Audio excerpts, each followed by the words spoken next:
कल रात से आप हम सब ने देखा कि किस तरह से मुंबई के बांद्रा रेलवे स्टेशन के ऊपर कुछ अज्ञात हिंदुत्वा के गुंडों ने एक मुसलमान निहत्थे लड़के को मार रहे थे और चिल्ला रहे थे, JSR के नारे लगा रहे थे, लव जिहाद किया, उसके ऊपर मार रहे थे। तो उस सिलसिले में कल रात से हम सब लोग लगे हुए हैं। काफ़ी वीडियो वायरल भी है, हमने कल भी पुलिस प्रशासन से बात की थी। आज हमारी बात वहाँ के सीनियर वरिष्ठ जो DCP जोन 8 है, श्री दीक्षित कुमार गेडाम साहब, उनसे विस्तार से बात हुई हमारी।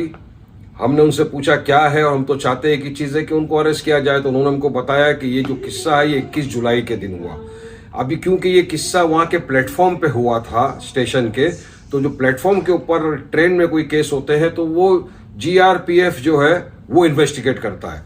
तो मुंबई पुलिस पूरी सहायता कर रही है उनको। वीडियो जो है उसका आइडेंटिफिकेशन किया जा रहा है, जो लोग उसके अंदर इन्वॉल्व है, और हमको DCP साहब ने यकीन दिलाया है कि वो GRPF के साथ में मिलके केस रजिस्टर करेंगे और जो भी इसमें इन्वॉल्व है उसके खिलाफ सख्त कार्रवाई की जाएगी। कि हमारा मकसद एक ही है, अगर किसी ने कोई गलती किया है, गुनाह किया है, जुर्म किया है, आप उसको पकड़िए, उसको पुलिस के हवाले करिए, सख्त से सख्त सजा दिलाइए कानूनी। आपको किसने अधिकार दिया है कानून कायदा अपने हाथ में लेने का? किसी का नहीं, वरना कोर्ट कचहरी सब बंद कर देनी पड़ेगी ना। आप मारते जा रहे हो JSR के नारे लगाते हुए उसको। तो हम नहीं चाहेंगे कि हमारे शहर का, हमारे राज्य का, देश का माहौल खराब हो। हम चाहते सब मोहब्बत से रहे, नफरत के बाजार को बंद करिए। तो हमारा यही है, और हमने रिक्वेस्ट वापस किया है पुलिस से कि किसी भी तरह से जो लड़के हैं उनको अरेस्ट किया जाए, सख्त कानूनी उनके खिलाफ कार्रवाई की जाए, ताकि आगे से इस तरह की घटना ना हो। और मैं तो आपसे भी कहूंगा सबसे इस माध्यम से कि तमाम लोग प्यार मोहब्बत से रहिए।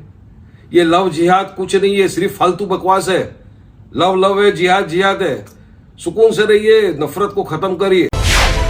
मिलत टाइम्स को आपकी जरूरत है, हमारी आप माली मदद करें।